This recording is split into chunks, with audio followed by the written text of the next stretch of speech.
மக்கள் அனைவருக்கும் வணக்கம். நம்ம இந்த வீடியோவில் வந்து வெயிட் லாஸ் எப்படி வந்து நம்ம வெயிட்டை கம்மி பண்ணுறதுங்கிறத அந்த வீடியோவில் பார்க்க போகிறோம். அதாவது 1 மாதத்தில் 10 கிலோ வெயிட்டை வந்து ஈஸியாக எப்படி கம்மி பண்ணுறதுங்கிறத அந்த வீடியோவில் நான் சொல்ல போகிறேன். அது சில டிப்ஸ் எல்லாம் கொடுக்க போகிறேன். அதை இந்த வீடியோ ஃபுல்லாக பாருங்கள். அப்போ தான் வெயிட் கம்மி பண்ண முடியும். ஸோ இந்த வீடியோவை ஸ்கிப் பண்ணாமல் ஃபுல்லாக பாருங்கள். நிறைய பேரோட மனசில் என்ன இருக்கும்னா, நான் வந்து நான் சாப்பிட்றது கம்மியாக தான் சாப்பிட்றேன். நானும் என்னென்னமோ டயட்டில் இருந்து பார்க்குறேன். யூடியூப்பில் என்னென்னமோ டிப்ஸ் எல்லாம் பார்த்து நானும் அந்த தண்ணி குடிக்கிறேன். அவங்க குடிக்க சொல்லக்கூடிய தண்ணியும் குடிக்கிறேன். அவங்க இருக்க சொல்கிற டயட்டை இருக்கிறேன். ஆனால் வெயிட் வந்து 1 இன்ச்சு கூட 1 கிலோ கூட குறையவே இல்லை. அதுக்கான காரணம் என்ன அப்படிங்கிறது தான் இந்த வீடியோவில் நான் சொல்ல போகிறேன். பாருங்கள். நான் எக்ஸாம்பிளுக்கு ஒன்று சொல்கிறேன். நம்ம பார்த்துருப்போம் நிறைய பேரை. ஒல்லியாக இருப்பாங்க. ஆனால் நிறைய சாப்பிட்டுக்கிட்டே இருப்பாங்க. ஆனால் அவங்க ஒல்லியாக தான் இருப்பாங்க. குண்டாக இருப்பாங்க. அவங்க வந்து நிறைய பேர் வந்து என்ன சொல்கிறது, குண்டாக இருக்கமேன்னு சொல்லிட்டு வெயிட்டு கம்மி பண்ணணும்னு சாப்பிடாம கூட இருப்பாங்க. பட்னி கூட கிடப்பாங்க. ஆனால் வந்து வெயிட்டு குறையவே செய்யாது. இதுக்கு காரணம் ஒன்றே ஒன்று தான். ஒவ்வொருத்தவங்கள உடம்புலையும் வந்து மெட்டபாலிசம் சொல்லக்கூடிய இந்த நம்மளுடைய ஜீரணமாகிற சக்தி, அது மெட்டபாலிசங்கிறது நம்மளுடைய சாப்பிடக்கூடிய சாப்பாடை வந்து ஃபாஸ்ட்டாக செரிக்க வச்சு நம்மளுடைய அந்த ஃபேட் எல்லாத்தையும் பேர்ன் பண்ணக்கூடியது அந்த மெட்டபாலிசம். இது ஒல்லியாக இருக்கவங்க, அதாவது ஒல்லியாக இருக்கவங்களுக்கு ஆல்ரெடி அந்த மெட்டபாலிசம் வந்து வேகமாகவே ஒர்க் அவுட் ஆகும். எவ்வளவு சாப்பிட்டாலும் அந்த கொழுப்பை வந்து எரிச்சிரும். அதனால் அவங்களுக்கு வந்து வெயிட்டு ஏறாது. ஒல்லியாக இருப்பாங்க. நம்ம குண்டாக இருக்கவங்களுக்கு வந்து மெட்டபாலிசம் வந்து ஸ்லோவாக தான் நடக்கும். ஸோ வந்து நம்ம எவ்வளோ டயட் இருந்தாலும் எக்ஸசைஸ் பண்ணாலும் அந்த மெட்டபாலிசம் ஸ்லோவாக ஒர்க் பண்ணுறதுனால நம்மளுக்கு வந்து வெயிட் வந்து கம்மியாகாது. அப்போ அந்த மெட்டபாலிசத்தை எப்படி வந்து நம்ம வந்து உடம்புல இன்க்ரீஸ் பண்ணணும் அப்படிங்கிறதையும் நான் இப்போ சொல்ல போகிறேன். வாங்க வீடியோக்குள்ளே போகலாம். நான் வந்து வெயிட் லாஸ் பண்ண போகிறேன் அப்படின்னா இந்த 3 டிப்ஸை கண்டிப்பாக ஃபாலோ பண்ணணும். ஃபஸ்ட்டு வந்து உணவு பழக்க வழக்கம், 2வது வந்து உடற்பயிற்சி, 3வது தூக்கம். இதை 3ஐயும் நம்ம சரியாக செஞ்சுட்டு வந்தோம்னாவே இந்த மெட்டபாலிசம் நம்மளுக்கு வந்து இன்க்ரீஸ் ஆயிரும். இதை நீங்கள் 1 மந்த்து தொடர்ந்து ஃபாலோ பண்ணிகிட்டே வாங்க.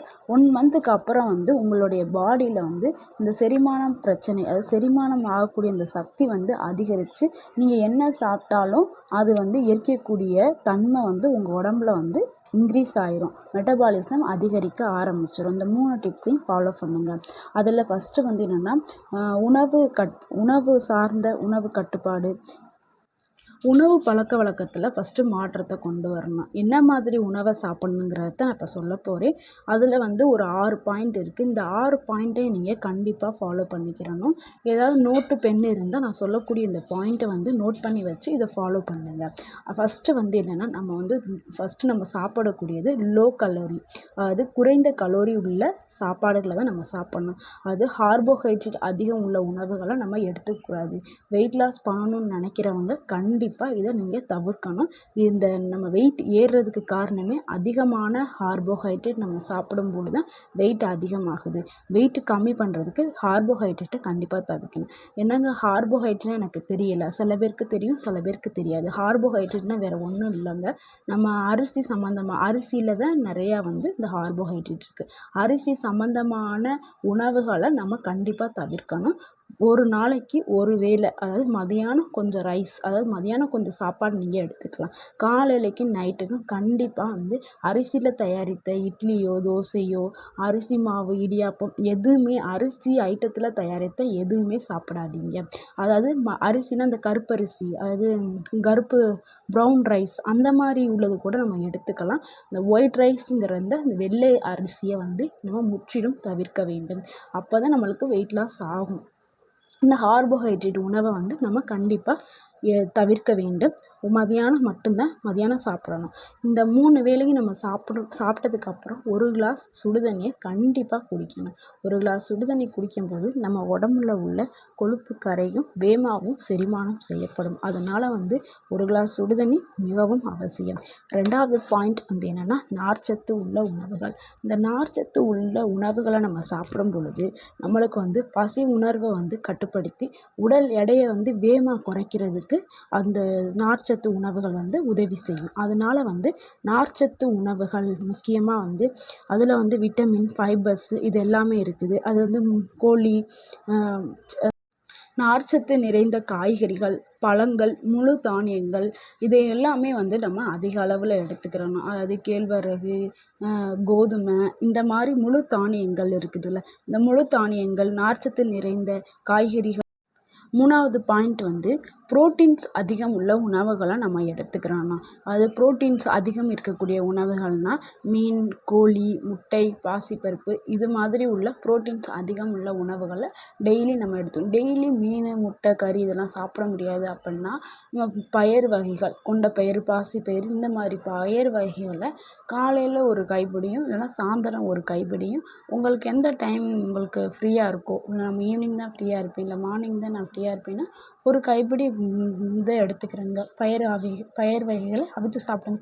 இல்லைங்க எனக்கு அவிச்சு சாப்பிட நேரம் இல்லை, நான் வந்து ஒர்க் பண்ணுற மென் அப்படின்னா பொட்டுக்கடலை இருக்குல்லங்க, பொட்டுக்கடலையே வந்து காலையில் ஒரு கைப்பிடியோ இல்லை மார்னிங் ஒரு கைப்பிடியோ நம்ம வந்து பொட்டுக்கடலையை எடுத்துக்கிறோங்க. ஏன்னா அதில் வந்து ப்ரோட்டீன்ஸ் அதிக அளவில் இருக்குது. ஸோ வந்து அது ஈக்குவல் ஆயிரும். ப்ரோட்டீன்ஸை அதிக அளவில் எடுத்துக்கிறோங்க. 4வது பாயிண்ட் என்னென்னா, பால் சார்ந்த எந்த உணவுகளுமே நம்ம இந்த டைமில் எடுத்துக்கொள்ள வேண்டாம். ஏன்னா பால் சார்ந்த உணவுகள் எல்லாமே ஃபேட்டு, அதாவது கொழுப்பு அதிகமாக்கி வெயிட் கெயின் பண்ண வைக்கும், உடல் எடையை வந்து அதிகரிக்க செய்யும். அதனால பால் சார்ந்த இந்த பன்னீர், இந்த ஐட்டம்ஸ், அது சாக்லேட், மில்க் சாக்லேட் இந்த எதுவுமே பாலே குடிக்க வேண்டாம். முடிஞ்ச அளவுக்கு வந்து பால் குடிக்கிறத இந்த ஒரு மாதம் அவாய்ட் பண்ணிக்கிறேங்க.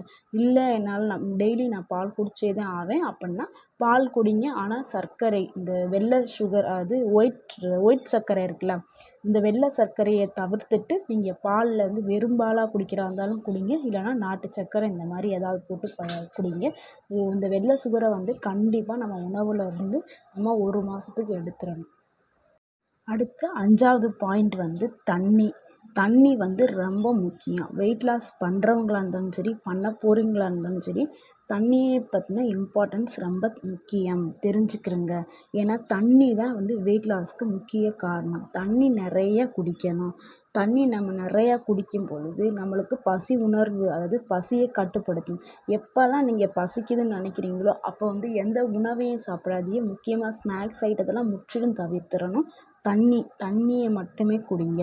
தண்ணி குடித்தாதான் தண்ணியை குடித்தாலே உங்கள் உடம்புல உள்ள எல்லா சத்துக்களும் கிடைக்கும்.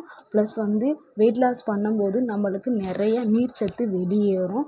முகம்லாம் சுருங்க ஆரம்பிச்சிடும். முகம் மீன்ஸ் ஸ்கின் எல்லாமே, கை, கால், உடம்புல உள்ள ஸ்கின் எல்லாமே சுருங்க ஆரம்பிச்சிடும். ஏன்னா வெயிட் லாஸ் பண்ணும்போது நம்மளோட நீர்ச்சத்து அதிகமாக வெளில போனாலும் சுருங்க ஆரம்பிச்சிடும். அதை ஈக்குவல் பண்ணுறதுக்கு நம்ம வந்து தண்ணி கண்டிப்பாக குடிக்கணும். அதாவது 3 to 6 லிட்ரு தண்ணி குடிச்சிட்டோம்னா இந்த ஸ்கின் சுருக்கங்கிறது வராது. நல்லாயிருக்கும். நல்லா தண்ணி அதிகமாக குடிக்கும்போது நம்மளுடைய ஸ்கின்னு நல்லா பளபளப்பாக இருக்கும். அதனால் தண்ணி வந்து ரொம்ப முக்கியம். எப்போ பசிக்குதோ அப்போல்லாம் தண்ணியை குடிங்க. அப்போ நம்ம கம்மியாகவும் சாப்பிடவும் ஆரம்பிச்சிடும். நம்மளுக்கு வந்து மெட்டபாலிசமும் இன்க்ரீஸ் ஆக ஆரம்பிச்சிடும். டெய்லி காலையில் எழுந்திரிச்சோன்னே வெறும் வயிற்றுல வந்து முடிஞ்ச அளவுக்கு வெதுவெதுப்பான இளம் சூடான சுடுதண்ணி ஃபஸ்ட்டு குடிச்சிருங்க. அதுக்கப்புறம் மற்ற நேரமெல்லாம் பச்சை தண்ணி வந்து குடிங்க. சுடுதண்ணி வந்து குடிக்க முடியலன்னா பச்சை தண்ணி மற்ற நேரங்கள். ஆனால் காலைல எழுந்திரிச்சோன்னே வெறும் வயிற்றுல சுடுதண்ணி கண்டிப்பாக குடிக்கணும். தண்ணி ரொம்ப முக்கியம் வெயிட் லாஸ்க்கு. 6வது பாயிண்ட்டு வந்து நம்மளுடைய சாப்பிட்ற டைமிங் வந்து ரொம்ப ரொம்ப முக்கியம். வெயிட் லாஸ்க்கு நம்ம சாப்பிட்ற டைமிங் வந்து ரொம்ப முக்கியம். இதை கண்டிப்பாக நீங்கள் ஃபாலோ பண்ணணும். இன்டர்மீடியேட் ஃபாஸ்டிங் அப்படின்னு சொல்லுவாங்க. அதுவும் வெயிட் லாஸ்க்கு வந்து நல்ல ரிசல்ட்டு கொடுக்குது. அதில் உள்ள டைமிங்கை தான் நான் வந்து என்னோடய வெயிட் லாஸ்க்கு நான் ஃபாலோ பண்ணி எனக்கு நல்ல ரிசல்ட்டு கொடுத்துச்சு. அதாவது நான் 3 மாதத்துல 12 கிலோ வந்து நான் குறைச்சிருந்தேன். அதை வச்சு தான் நான் இப்போ என்னோடய எக்ஸ்பீரியன்ஸ் எல்லாத்தையும் கேதர் பண்ணி தான் இந்த வீடியோ போடுறேன். கண்டிப்பாக உங்களுக்கு வெயிட் லாஸ் ஆகும். இதை வந்து ஒரு மோட்டிவேஷன் வீடியோவாக நீங்கள் எடுத்துகிட்டு பண்ணுங்கள். ஏன்னா நானும் இப்படி தான் பல வீடியோக்களை பார்த்துட்டே இருந்தேன். மனம் தளராதீங்க. ரொம்ப பொறுமையாக இருங்க. வெயிட் லாஸ் ஆகும். நிறைய பேர் கேலியும் கிண்டலுக்கும் ஆளாயிருப்பீங்க. அவங்களாம் மனசு உடஞ்சி போயிடாதீங்க. கண்டிப்பாக வந்து வெயிட் லாஸ் ஆகும். வெற்றி உங்களுக்கு நிச்சயம். இந்த வீடியோவை பார்த்து கண்டிப்பாக நீங்கள் ஃபாலோ பண்ணி நீங்கள் வெயிட் கம்மி பண்ணுவீங்க. சரி, சாப்பிட்ற டைமிங்கை பார்க்கலாம். காலையில் வந்து 9 to 10 அந்த டைமிங்கில் சாப்பிடுங்க. உங்களுக்கு ஈஸியாக செரிமானம் ஆகும். இல்லை நான் ஆஃபீஸ்க்கு போகிறேன், என்னால் அந்த டைமில் சாப்பிட முடியாது அப்படின்னா நீங்கள் காலைல என்ன டைமிங்கில் சாப்பிடுவீங்களோ அந்த டைமிங்கை எடுத்துக்கிறங்க. மதியானத்துக்கு 1 to 2க்குள்ளே சாப்பிடுங்க. முக்கியமானது நைட்டு டைம் சாப்பிட்றது ரொம்ப ரொம்ப முக்கியம். 7 மணிக்கு உள்ள முக்கியமாக சாப்பிட முடிஞ்ச அளவு ட்ரை பண்ணுங்கள். 7 மணிக்கு இல்லை என்னால் முடியாது, 7 மணிக்கு முன்னாடி சாப்பிட முடியாது, நானும் ஒர்க் பண்ணிகிட்ருக்கேன், அந்த டைமில் என்னால் சாப்பிட முடியாது அப்படின்னா 7 to 8 எல்லாம் 7 to 8:30 தூங்குறதுக்கு 3 மணி நேரத்துக்கு முன்னாடியே சாப்பிட்டதுக்கப்புறம் கொஞ்சம் நேரம் ஒரு 5 நிமிஷம் வாக்கிங் போங்க. சாப்பிட்டதுக்கப்புறம் சுடுதண்ணி ஒரு கிளாஸ் குடிங்க. 5 நிமிஷம் வாக்கிங் போங்க. கண்டிப்பாக வெயிட் லாஸ் ஆகும். அடுத்து வந்து உடற்பயிற்சி. இது எக்ஸசைஸ்ங்கிறது வெயிட் லாஸில் வந்து மிகவும் முக்கியமானது. நிறையா பேர் வீடியோ போட்டிருப்பாங்க, எந்த ஒரு எக்ஸசைஸுமே செய்ய வேணாம், எந்த ஒரு டயட்டுமே இருக்க வேணாம், எதுவுமே ஃபாலோ பண்ண வேணாம், வெயிட்டு கம்மியாயிரும். இது வந்து ரொம்ப ரொம்ப என்ன சொல்கிறது, ஒரு தவறான நியூஸ். நம்ம வந்து ஏதாவது ஒன்று எஃபர்ட் போட்டால் தான் அதுக்கு வந்து ரிசல்ட்டு கிடைக்கும். ரெண்டாவது வந்து எக்ஸசைஸுங்கிறது ரொம்ப முக்கியம். எக்ஸசைஸ்னால் ரொம்ப கடினமான எக்ஸசைஸ்லாம் இல்லை, நம்ம சாதாரண நடக்கக்கூடிய வாக்கிங்கை தான் நான் சொல்கிறேன். இந்த வாக்கிங் இப்போ எல்லாருக்கும் என்ன டவுட் இருக்குன்னா, வாக்கிங் இது எப்போ வந்து எக்ஸசைஸ் பண்ணுறதுக்கான சிறந்த நேரம் அப்படின்னு சொல்லிட்டு எல்லாரோடைய மனசுலையுமே இருக்கக்கூடிய ஒரு கொஷின். எனக்கும் ஃபஸ்ட்டு அப்படி தான் இருந்துச்சு. அது காலையில் வந்து நம்ம எக்ஸசைஸ் செய்கிறது ரொம்ப வந்து நல்லது. 100% வந்து நம்மளுக்கு ரிசல்ட் கொடுக்கும். அதுக்காக வந்து ஈவினிங் செய்கிறது ரிசல்ட் கொடுக்காது அப்படின்லாம் இல்லை. மார்னிங் ஈவினிங் 2 டைம் எக்ஸசைஸ் நம்ம எப்போ செஞ்சாலுமே நம்மளுக்கு வந்து நல்ல ரிசல்ட் கொடுக்கும். நம்ம அதை எடுத்து செய்கிறோம் பாருங்க, அதுவே ஒரு பெரிய விஷயம். அதுக்கே நம்மளுக்கு நல்ல ரிசல்ட் கொடுக்கும். ஆனால் அதை விட ஒரு % அதிகம் அப்படின்னா காலையில் செய்யக்கூடிய எக்ஸசைஸ் வந்து 100க்கு ஒரு 20% அதிகமான ஒரு ரிசல்ட்டை கொடுக்கும். அதுவும் டைமிங் அறிவியல் என்ன சொல்லுதுன்னா, ரிசர்ச் பண்ணதில் அறிவியல் என்ன சொல்லுதுன்னா, காலையில் 7 to 9 இந்த டைமில் நடக்கக்கூடிய நடைப்பயிற்சியில் அதிக அளவில் ரிசல்ட் கொடுக்குது அப்படின்னு சொல்லியிருக்காங்க. குறைந்தது ஒரு நாளைக்கு 1000 ஸ்டெப் வந்து நடக்கணும். அதாவது அரை மணி நேரமாவது ஒரு நாளைக்கு வந்து வாக்கிங் செய்ய வேண்டும். இது ரொம்ப முக்கியம். 1000 ஸ்டெப் வந்து நடக்கணும். இல்லை எனக்கு டைம் கூடவே இருக்குது அப்படின்னா 1 மணி நேரம் கூட நடக்கலாம். இன்னும் அதிகமான ரிசல்ட் நம்மளுக்கு கிடைக்கும். அது மாதிரி வந்து 8 போட்டு நடங்க. 8 போட்டு நடக்கும்போது நம்மளுக்கு வந்து இன்னமும் நல்ல கூடுதல் பலன் கிடைக்கும். இந்த சைடில் இருக்க இடுப்பை சுற்றி இருக்கிற அந்த கொழுப்பு எல்லாமே கரைஞ்சி நல்ல ஒரு ஸ்ட்ரக்சர் வந்து கிடைக்கும். 8 போட்டு நடக்கிறதுனால நல்ல ஸ்ட்ரக்சர் கிடைக்கும். முடிஞ்சளவு 8 போட்டு நடங்க. அதுக்கப்புறம் நிறையா பெண்களுக்கு வந்து பிரசவத்துக்கு அப்புறம் தொப்பை வந்துருச்சு, இதுக்கு என்ன பண்ணுறது, இதுக்கு என்ன எக்ஸசைஸ் அப்படின்னா, காலைல எழுந்திரிச்சோன்னே டெய்லி இந்த வாக்கிங் முடிச்சுட்டு ஒரு 15 நிமிஷம் வந்து தொப்பையை உள்ளே இழுத்து வெளியில் விடுங்க.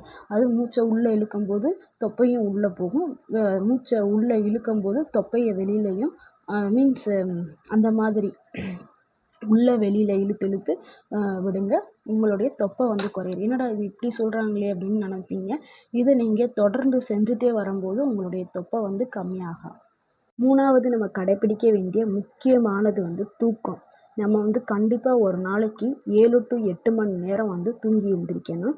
அப்போ தான் நம்மளுடைய பாடி வந்து நம்ம பாடிக்குள்ளே நடக்கக்கூடிய எல்லா விஷயமும் கரெக்டாக நடக்கும். மெட்டபாலிசம் இன்க்ரீஸ் ஆகும். நம்ம சாப்பிடக்கூடிய உணவு எல்லாமே செரிக்கும். அதனால் நம்மளுக்கு வெயிட் லாஸ் கிடைக்கும். அதனால் வெயிட் லாஸ்க்கு மிகவும் முக்கியமானது தூக்கம்னு ஒன்று. தூக்கம் வந்து கண்டிப்பாக 7 to 8 மணி நேரம் நல்லா தூங்கணும். அப்புறம் மன அழுத்தம், இந்த டிப்ரெஷன், நம்ம வந்து இந்த வெயிட் லாஸில் இருக்கும்போது டிப்ரெஷனெல்லாம் கம்மி பண்ணுறதுக்கு அதாவது நம்ம வந்து டெய்லி காலையில் எழுந்திரிச்சி இந்த வாக்கிங்லாம் போகிறோம்ல, அப்படி போகும்போது நம்மளுடைய மனம் வந்து ரொம்ப அமைதியாக ஆரம்பிச்சிடும். காலையில் நம்ம வேகமாகவே எழுந்திரிச்சி இந்த வாக்கிங் போகும்போது நம்மளுடைய மனம் வந்து ரொம்ப அமைதியாகி எந்த ஒரு டிப்ரெஷனும் இல்லாமல் நம்மளுடைய மைண்டு வந்து ரொம்ப ஃப்ரெஷ்ஷாக இருக்கும். பலவிதமான நோய்களும் வந்து சரியாக ஆரம்பித்தோம். இந்த 1 மந்த்துக்கு அப்புறம் பாருங்கள், ஃபாலோ பண்ணதுக்கப்புறம் நீங்களே வந்து ரொம்ப ஃப்ரெஷ்ஷாக கில்ட்டாக ஃபீல் பண்ணுவீங்க. அதுக்கப்புறம் நம்மளால் விட முடியாது. டெய்லி அடுத்து நம்ம இதையே ரொட்டீனாக பண்ணலாம் அப்படிங்கிற அளவுக்கு உங்களுடைய மைண்டு சேஞ்ச் ஆயிரும். ஆனால் இந்த இந்த 1 மாதத்த நீங்கள் ரொம்ப பொறுமையாக இதை எல்லாத்தையும் கடைபிடிக்கணும். அப்போ தான் உங்களுக்கு வெற்றி கிடைக்கும். முக்கியமான ஒரு பாயிண்ட்டை சொல்ல மறந்துட்டேன். அதான் இப்போ சொல்கிறேன். இதை நோட் பண்ணிக்கிறேங்க. அதாவது வெயிட் லாஸ் பண்ண போகிறதுக்கு முன்னாடி நம்மளுடைய குடலை ஃபஸ்ட்டு சுத்தம் பண்ணிடணும். சுத்தம் பண்ணிட்டு தான் இந்த எல்லாத்தையுமே நம்ம ஃபாலோ பண்ணணும். குடல் சுத்தமாகறதுக்கு என்ன செய்யணும்னா, 1 கிளாஸ் சுடு தண்ணியை எடுத்துக்கிட்டு கல்லுப்பு போட்டுக்கிறேங்க. கொஞ்சமாக கல்லுப்பும், 1 கிளாஸ் சுடு தண்ணியில் கொஞ்சம் கல்லுப்பும், கொஞ்சோண்டு லெமன் இருந்தால் லெமன் ஆட் பண்ணுங்கள். லெமன் இல்லைன்னா அந்த வெறும் 1 கிளாஸ் சுடு தண்ணியில் உப்பு போட்டு குடிச்சிருங்க. குடிச்சிட்டு கொஞ்சம் நேரத்திலே நம்மளுக்கு வயிறு நல்லா க்ளீன் ஆக ஆரம்பிச்சிடும். அதுக்கப்புறம் பேதி போக ஆரம்பிச்சிடும். வயிற்றில் உள்ள எல்லா கழிவுமே வெளியேற ஆரம்பிச்சிடும். வெளியேற ஆரம்பிச்சதுக்கப்புறம் நம்ம இந்த டிப்ஸ் எல்லாத்தையுமே ஃபாலோ பண்ணோம்னா நம்மளுக்கு 100% ரிசல்ட் கிடைக்க ஆரம்பிச்சிடும். வீடியோ உங்களுக்கு பிடிச்சிருந்துச்சுன்னா லைக் பண்ணுங்கள், ஷேர் பண்ணுங்கள், கமெண்ட் பண்ணுங்கள். எங்கள் சேனலை சப்ஸ்கிரைப் பண்ணுங்கள். தேங்க்யூ ஃபார் வாட்சிங். இது மாதிரி வெயிட் லாஸ் பண்ணக்கூடியவங்களுக்கு இந்த வீடியோ ஷேர் பண்ணுங்கள். தேங்க்யூ.